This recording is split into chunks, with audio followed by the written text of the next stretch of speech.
So that was not a fun game to watch. Packers losing to the Panthers 16-13 at home in Green Bay at Lambeau Field. A team that had looked pretty good this season, 5-1-1, loses to I would say a bad Panthers team.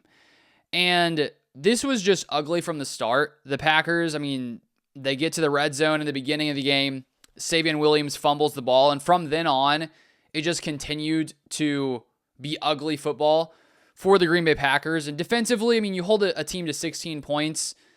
That typically will get the job done. Here today. That did not get the job done because the offense looks really bad. And the biggest thing here, you have the fumble to start from Savion Williams. You then have a Jordan Love interception later in the game, a little bit later, where he just sort of tries to throw it up to Christian Watson, which worked a little bit earlier in the game. This time, he's basically throwing it up into triple coverage, and it gets picked off. So you already have 2 turnovers there. And then you look at just overall red zone offense. The Packers go 1 for 5. And when you're 1 for 5 in the red zone, that's just not going to cut it. And then you have McManus missing a field goal as well.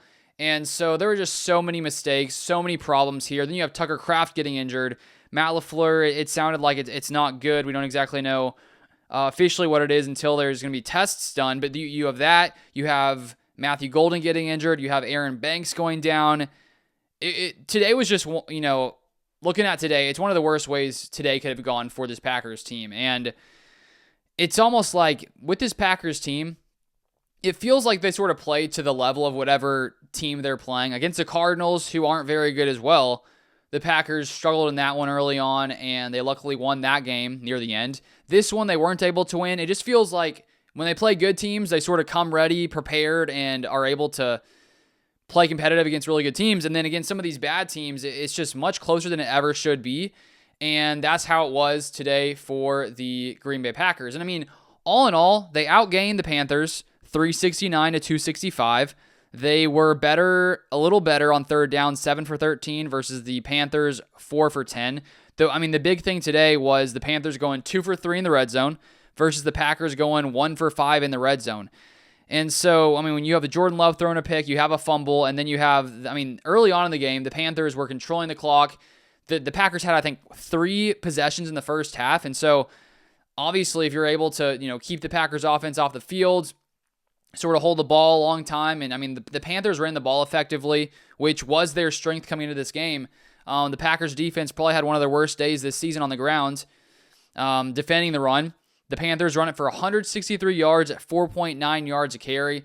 And so for Packers defense that against the run had been very good all season, one of the best in the NFL. Today, that was not the case, and it was mainly Rico Dowdle, who seemed to be playing through an injury a little later on, maybe a groin injury. He goes 25 carries for 130 yards, 5.2 yards a carry, 2 touchdowns. And on that final drive when the Packers defense, when the Packers get to 13-13, the Packers defense needs to stop.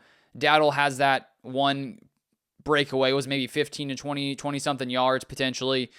And the Panthers get into field goal range. They make the field goal and win this game. And so it's just unfortunate that this team doesn't really. I feel like when they play against teams that they should beat by 10 plus points.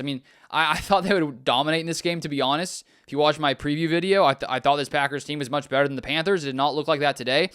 I predicted Packers 37 and Panthers 17. So, man, I was off on that one. The Packers offense, I thought against this defense could put up a ton of points because Jordan Love has looked like one of the best quarterbacks in the NFL this season. And they just, total no-show. So, I don't know exactly what the problem is. I think part of it is, I don't know what it is. The Packers just can't bring it against these teams that aren't as good as them. Today they were worse than the Panthers, but if you just sort of match up these two teams on paper, this Packers team should have won this game by 10 plus points, in my opinion. And I feel like the Packers just didn't come ready fully to play as much as the Panthers did. It felt like the Panthers were, they played better overall in this game. And so it's unfortunate now for me, like looking at this Packers team going ahead for the future. Does this make me concerned? Honestly, a little bit, not a lot. Because as I said, I feel like this Packers team against really good teams, they bring it. They come in, they play a lot better against really good teams. And so it's just, you would just like to see this Packers team find ways to beat teams they should beat first off, and not only just beat them, but beat them in a way that's very convincing, because this Packers team should have won by 10 plus points.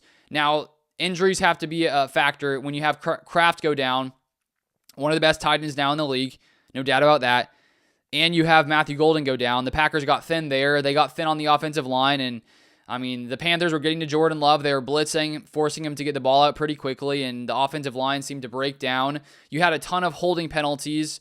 There was that one drive, I think it's the one where I can't remember if that was one of the field goals made or the missed one, but you have like 2 holding penalties. I think one was on Sean Ryan, I'm pretty sure, and one was on Elton Jenkins. Then I'm pretty sure Love got sacked.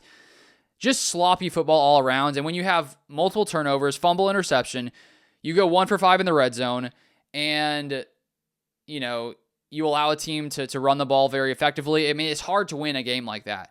So I guess the one good thing is the Packers played really bad. They had multiple turnovers. All that happened, they still only lost by 3. I guess that's a positive. But all in all, a poor showing, a poor performance by this Packers team, and I was really hoping that the Packers would be sitting at 6-1-1 right now, and instead they lose at home to a team they 100% should have beat. So, rough day for this Packers team. And now looking ahead, it doesn't sound good for Tucker Kraft. Hopefully it's not season ending. If it is, that's rough, because Kraft is one of the most important pieces on this Packers team. And if he's down, the Packers don't exactly have someone to fill his shoes. What he does as a tight end.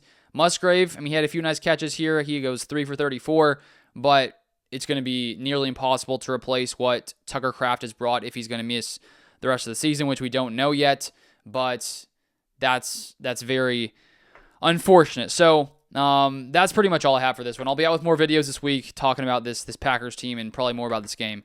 But thank you guys for watching, as always, and I'll see you guys next time.